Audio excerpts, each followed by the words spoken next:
Okay, Mike back here again.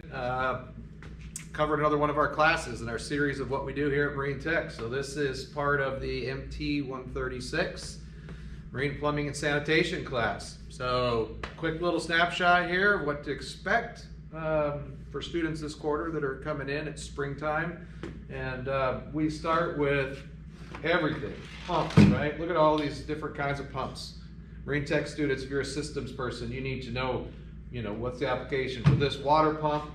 Maybe this could be a gray water pump here. We've got sea-land discharge pumps, also used for vacuum flush toilets. We've got circulating pumps for water.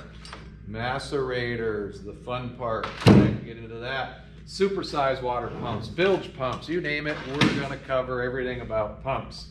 As the title, of course, describes, we're also gonna cover toilets, right? So toilets have all sorts of fun little pumpers, water, and different valves. We got joker valves and duckbill valves and flopper valves. We got Y valves, right? What are we gonna do with the sewage on the boat? We're gonna work on it. Maybe a little bit of some health related stuff. Stay safe. We've got shower sump boxes and vent filters, fill caps. We cover tanks. How do you get from the deck fill all the way to a tank? Okay, different tanks. This is how do we monitor levels maybe in this particular setup. We cover everything including the kitchen sink here in the galley. Okay, plumbing. This obviously gets hooked up. This is one of our trainers here. Students in groups will put one of these together, start to finish.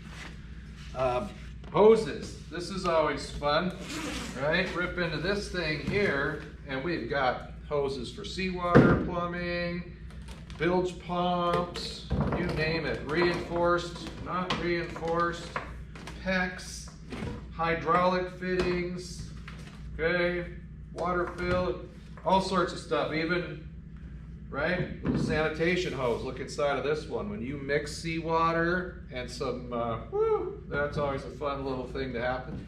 And sanitation, lots of sanitation hose. Old stuff, you see lots of this on boats, right?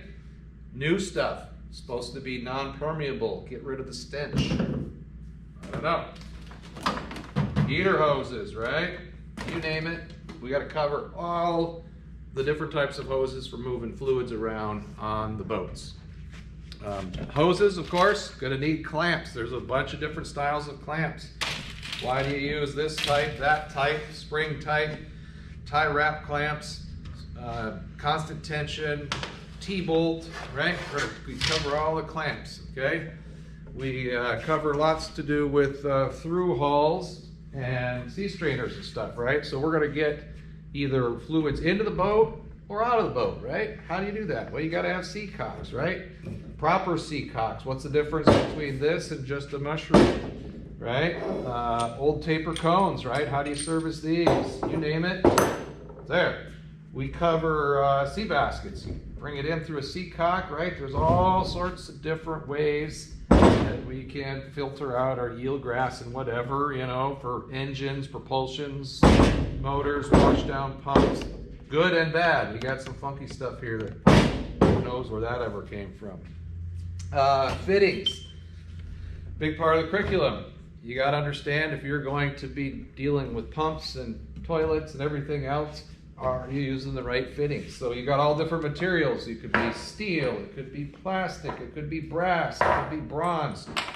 Don't let it fool you, a big difference in those, right? There's the whole thing of different types of threads. So whether it's a flat face O-ring seal, whether you've got to deal with tapered or even straight threads. Straight threads are an issue. It's always great because you need to run this nut down until it's tight. However, if you're using pipe taper on the other end, it's not always a good idea. So along with the different materials, here's a little spring-loaded valve. We cover all the valves. This is a drain stop valve, it's called. Ball valves. Whether we're talking just about couplers, bell reducers, reducing bushings, you name it, it's all covered in this class. A lot to do with PEX anymore. A lot of potable water systems on boats, we're using PEX. And with PEX, you can be using brass fittings, plastic fittings. This is the PEX expander tool which we have. These are all done with the expander pop it open, slip it on, makes your life so much easier as a marine plumber. And then these are crimp type fittings. This is some of the PEX tubing right here that we're going to use. And so how to use this, we teach you the tool skills on and on. So in this plumbing and sanitation class, 136, this right here, just a little walking tour of the shop. This is all the stuff I'm getting set up and ready for this quarter's class. So if you're looking to figure out how to work in the marine industry and do plumbing work, which is almost anything related to systems, then this is the class for you. So thanks for watching. Come see us.